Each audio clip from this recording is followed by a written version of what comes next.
nouvelle vidéo, je suis accompagné de Léonie.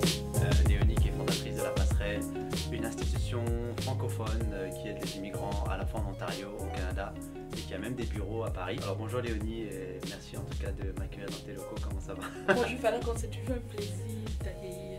Merci. Alors moi je te connais un peu déjà personnellement.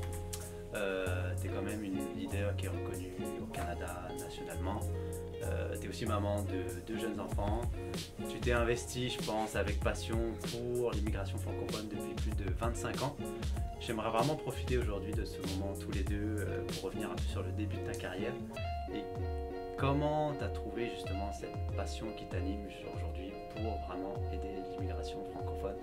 Qu'est-ce qui t'était arrivé dans ta tête à l'âge de 16 ans quand tu es arrivé? Et c'est vrai, waouh! Et c'est sûr que quand on parle de 16 ans, ça fait longtemps, ça fait longtemps. Honnêtement, merci beaucoup d'abord pour cette invitation de partager ce moment de plaisir et de conversation avec toi. Moi, comme tu le disais si bien, je suis arrivée ici à l'âge de 16 ans.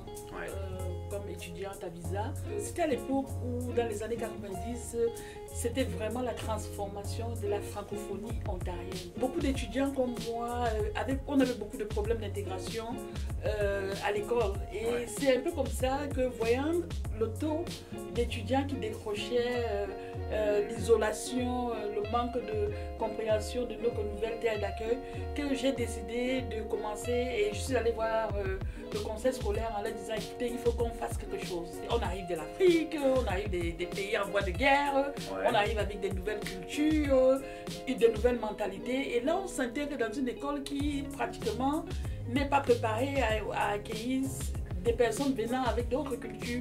C'était pas la faute de l'école, mais eux aussi devaient s'adapter à cette nouvelle réalité. C'est de là d'où tout est parti. Mais je savais une chose, je voulais trouver une solution à la précarité et aux conditions difficiles dans lesquelles nous vivions et que moi, je vivais avec mes camarades de classe. Ok, donc tu es vraiment arrivé d'abord pour toi personnellement à faire tes études et tu as quand même un peu vu tous ces problèmes de personnes qui arrêtent l'école. Et là, tu t'es dit, c'est là vraiment que ça a réveillé un peu ce besoin pour toi de justement d'aider les autres et à trouver cette solution en tout cas. Et à créer en tout cas une association. Oui, et je pense aussi que c'était un peu la continuité de ma personnalité.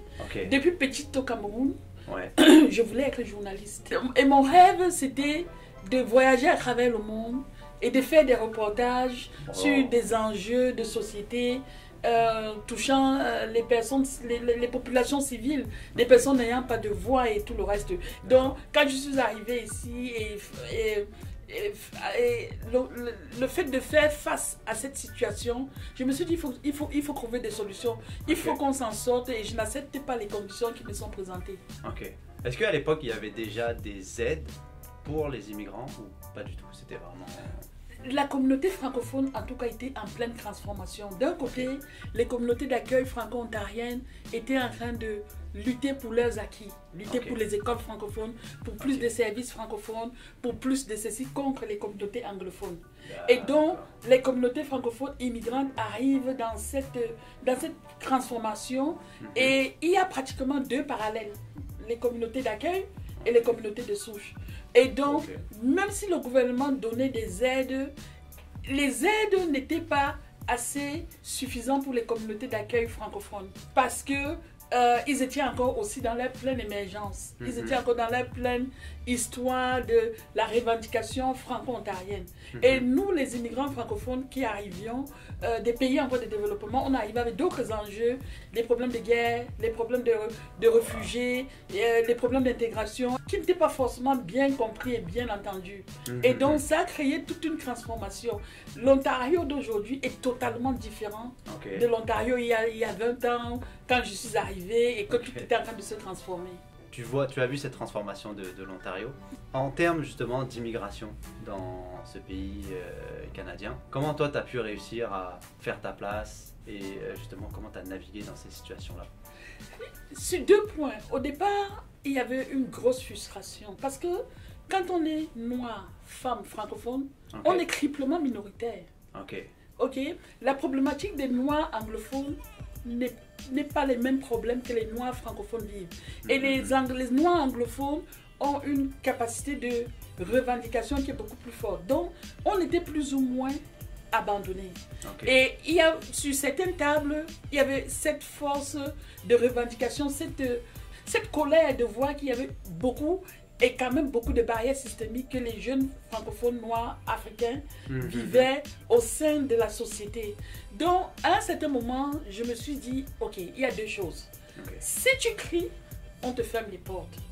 Mais si tu essayes de faire un compromis et de changer d'attitude et d'essayer de trouver les façons de communiquer avec l'autre, les portes vont s'ouvrir et on peut commencer un certain processus ensemble. Okay. Et aussi, j'ai un mentor en moi qui est encore mon mentor aujourd'hui, franco-ontarien, qui, dans ses apprentissages, m'a fait comprendre que être minorité, femme noire, francophone, était aussi une opportunité. Et que quelles étaient mes opportunités en tant que femme noire francophone. Et qu'est-ce que je voulais voir pour pouvoir améliorer ma condition de vie, mais aussi impacter les milliers des immigrants francophones, des communautés racialisées ou immigrants ethnoculturels qui arrivaient et qui avaient des sérieux problèmes. Et la seule façon, c'était de pouvoir trouver des opportunités et de proposer des opportunités positives pour faire avancer le dossier. Au lieu de le voir comme un problème, tu t'es dit c'est une opportunité de faire bouger les choses et de pouvoir avancer en tout cas. Et je peux le dire, ce mentor m'a tellement bien préparé. C'est Ronald Bisson qui pour moi est, je pense que sa vision et son impact et sa transformation des communautés MRF ne sera jamais autant apprécié parce qu'il a justement changé des milliers de personnes comme moi. Et très tôt, Ronald Bisson m'a dit, un organisme à but non lucratif, c'est aussi comme une entreprise. Donc, sachant que dès le départ, on était déjà défavorisé sur un certain nombre de choses. L'accès au financement, les compétitions, des appels d'offres. Il fallait travailler 2 fois plus sur la qualité de service, sur la qualité de nos demandes d'appels d'offres. On a dû travailler 2 fois plus pour pouvoir nous faire accepter et d'avoir et de bâtir cette crédibilité. Et pendant les 20 dernières années, chaque année, l'organisme était vérifié pour savoir si les choses fonctionnaient comme ça devait se faire fonctionner, les résultats étaient atteints.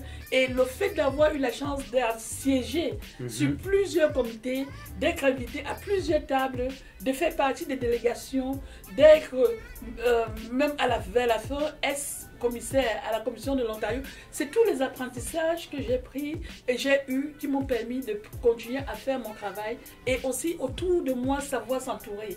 L'équipe avec qui j'ai travaillé, les mentors autour, les partenaires, parce qu'on ne se fait pas seul. C'est toute une communauté. On dit souvent, il y a un adage qui dit que c'est un village qui éduque un enfant. Et dans mon cas, c'était toutes les personnes que j'ai pu avoir comme mentor, des personnes qui m'ont conseiller de façon vraie en me disant non, là tu vas sur la gratte, ben reste là, en m'ouvrant mes portes, en me donnant beaucoup d'apprentissage, même sur les communautés d'accueil franco-ontarien. J'ai voyagé à travers la province, j'ai fait des consultations, j'ai consulté. Donc tout ça là m'a permis et nous a permis, en tout cas moi dans mon parcours, d'apprendre, de grandir et d'ajuster. En termes de qualité de leadership aujourd'hui, qu'est-ce que tu recommandes justement pour vraiment réussir des projets si, je ne sais pas, quelqu'un veut lancer le même genre d'association ou une entreprise au Canada? En termes de qualité de leadership, qu'est-ce que tu aurais à recommander? Je pense qu'un leader, c'est quelqu'un qui sait écouter. Ça, c'est la première des choses. Il faut savoir écouter, il faut être humble. L'humilité est essentielle. Il faut être capable de reconnaître ses faiblesses et de vouloir agrandir de ces faiblesses-là. Mais je pense que la persévérance, l'écoute, l'humilité sont les qualités pour moi qui te permettent, comme leader, de pouvoir mieux évoluer. Persévérance, écoute, humilité. Voilà. Pour moi, ça a été le cas. Et bon, on va revenir un peu peut-être sur un épisode un peu difficile. C'est vrai qu'en 2019, toi, personnellement, je pense, et aussi l'organisation, la passerelle, a subi un peu des côtés un peu négatifs au niveau des médias.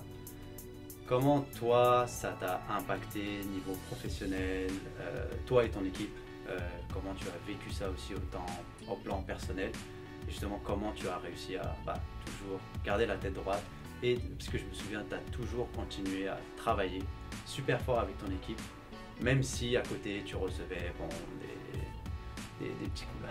Ouais.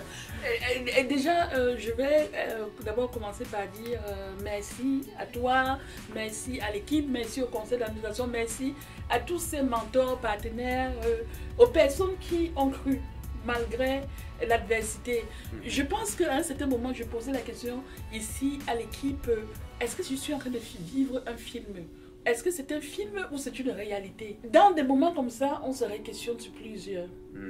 Et je pense que 20 ans, plus de 22 ans, en collaborant avec les bailleurs de fonds, en impactant des milliers de personnes, en faisant ce que j'aime le plus faire, c'est de changer et aider à faire prospérer une société, et que du jour au lendemain, on se fait attaquer. Je n'ai pas vu ça venir, mais je me suis dit, je vais continuer. Parce que je n'ai pas à me reprocher de quelque chose, mais à profiter de cette expérience pour améliorer ce que je n'ai pas bien fait. Grâce à cette histoire-ci, on a amélioré beaucoup de choses à la passerelle. Je pense qu'aujourd'hui, mon regard de cette situation, c'est de regarder ce qui a été identifié, qui pouvait être amélioré, et de me concentrer sur ce que je dois améliorer, et de me concentrer sur le regard vers l'avenir. Pendant tout ce processus, je n'ai pas fui. Je venais au bureau même si c'était difficile, parce que pour moi, c'était important que l'équipe me sente redevable, et aussi pour la clientèle.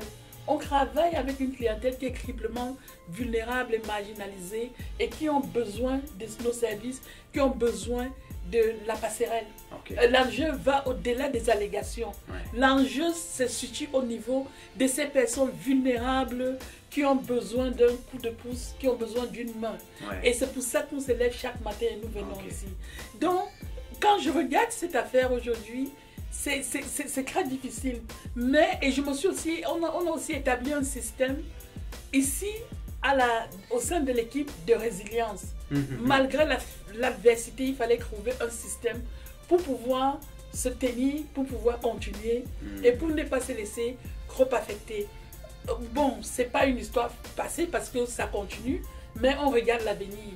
Et je ne veux pas me détourner, et je refuse de détourner mon attention sur la négativité, mais de regarder le positif de cette situation, d'avancer et d'améliorer ce qu'il faut améliorer. Ouais, tu as préféré te concentrer à toujours vouloir aider la communauté et pas te concentrer justement sur ces attaques-là. Voilà, c'est ça. Et je remercie encore toutes les personnes qui sont restées auprès de la passerelle, qui ont cru jusqu'à la dernière minute à la passerelle et qui continuent à croire en nous. Et justement, parce que encore une fois, moi je connais bien la passerelle, est-ce que tu peux rapidement présenter la passerelle aux personnes qui ne connaissent pas, qui viennent au Canada, les immigrants, comment justement vous pouvez les aider à s'intégrer socialement et économiquement justement en Ontario? Si vous êtes immigrant, nouvellement arrivé, et que vous êtes dans le processus de prendre la décision de venir au Canada, la passerelle, c'est la solution clé. Nous avions des approches sur mesure. Le programme de compétences culturelles va vous aider à comprendre les processus d'intégration au Canada et ce que vous deviez savoir. Quand on décide de partir de son pays et de s'intégrer dans une nouvelle ville, il faut savoir que c'est un processus qui n'est pas facile, mais qui a beaucoup d'étapes. Donc la passerelle est là pour vous accompagner. Nous avions 2 secteurs dans lesquels nous voulons nous investir.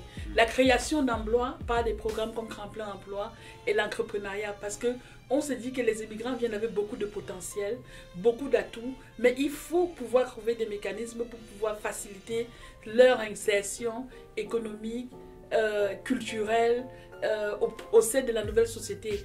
Parce que vous apportez beaucoup de prospérité à la société canadienne.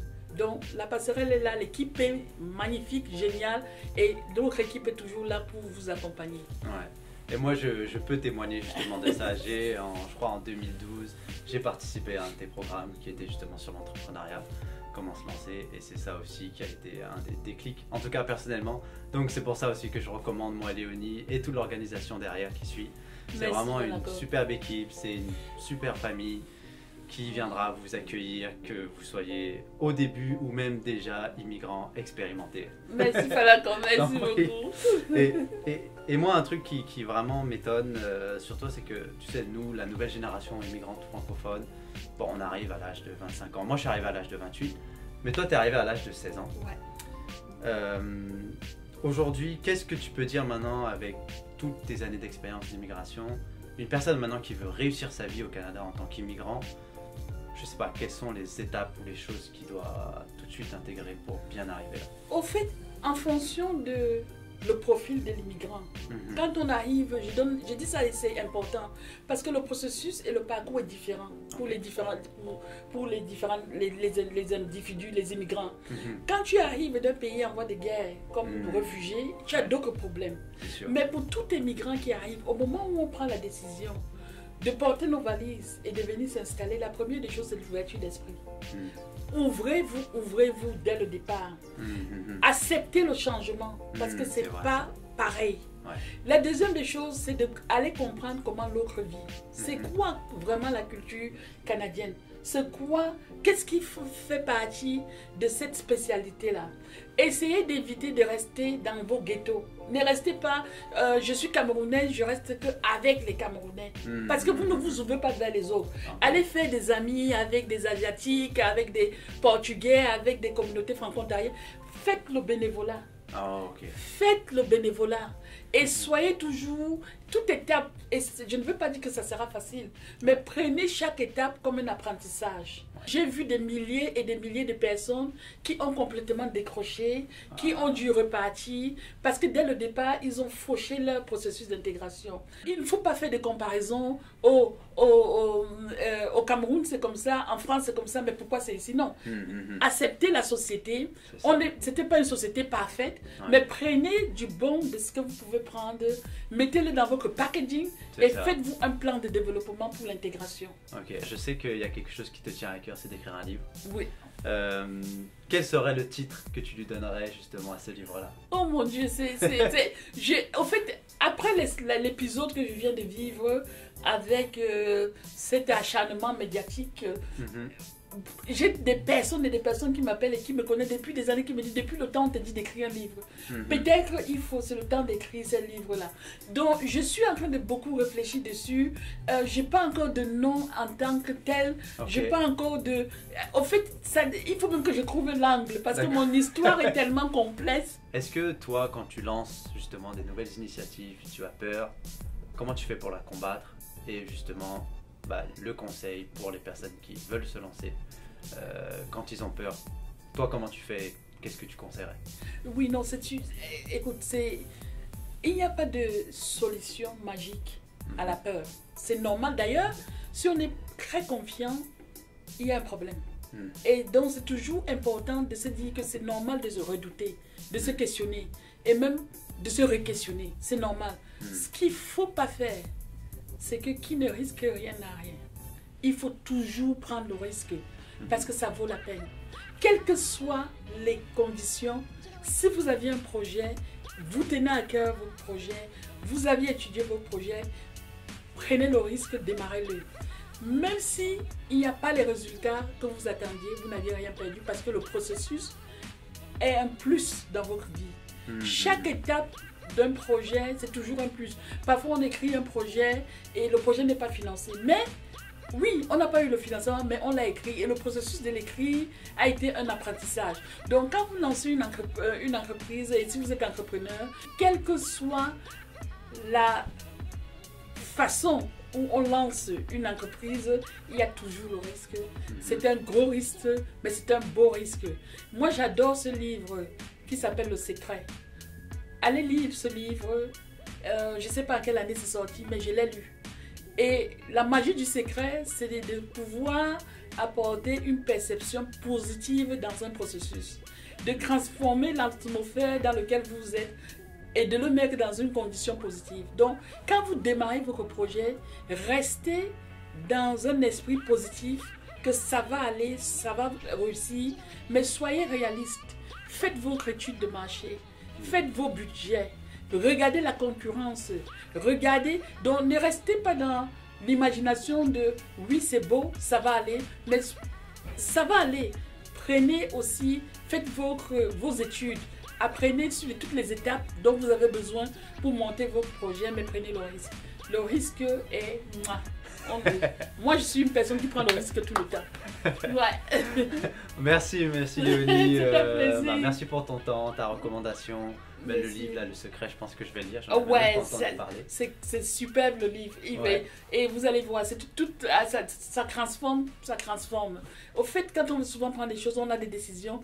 Écoutez-vous, apprenez à vous connaître et prenez le risque. Ok. Ouais. Merci Léonie. Merci Jonathan. Merci encore. Maintenant, alors je vais vous mettre les coordonnées de la passerelle si vous venez à Toronto justement et que vous avez besoin d'aide pour votre immigration. Et donc n'oubliez pas aussi de vous abonner à la chaîne YouTube, tous les réseaux sociaux pour suivre les futures vidéos. Et je vous dis donc à bientôt dans les prochaines vidéos. Voilà.